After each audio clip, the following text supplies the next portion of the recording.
দুটোকে নিয়ে খাটে উঠে বসে আছি। এই কোটো কোটো কোটো আজকে অন্যায় করেছে জানো তো।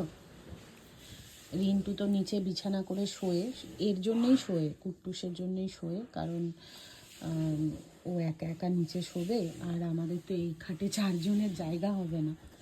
দাঁড়াও কথা বলছি। ওই কারণে নিচে বিছানা করে শোয়ে। আর আজকে সকালে ঘুম থেকে উঠে ও হিসু করেছে, করার পরেও ওর বিছানার মধ্যে করে দিয়েছে। চিনি তুই কিছু বলবি? তোর মেয়েকে একটু বকে দে চিনি, তোর মেয়ে যে এত অন্যায় করে, একটু বক। তারপর সেই বিছানা রিন্টু এখন ছাদে নিয়ে গিয়ে ধুয়ে এনেছে। কি বলবো বলো, খুব দুষ্টুমি করে, খুব দুষ্টুমি করে। অন্যায় করা, শুধু অন্যায় করা, কিচ্ছু বলা হয় না। সকালবেলা আমি একটু বকেছি, মানে এতক্ষণ আমার কাছে আসেনি। এখন দেখছে যে দিদা তো নর্মালি কথা বলছে, তাহলে দিদার কাছে যাওয়া যেতেই পারে।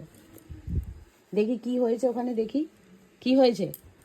হ্যাঁ, না দিদা কথা বলবে না, দিদা কথা বলবে না।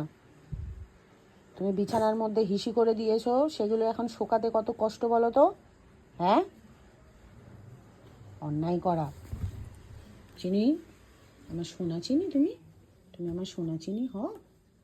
হ্যাঁ, আমার সোনা চিনি তুমি, তুমি ওরে বাবা রে, আমার সোনা ওটা। দেখেছো কি সুন্দর মুখটা, দেখো তোমরা। আর এটা হচ্ছে বদমাস।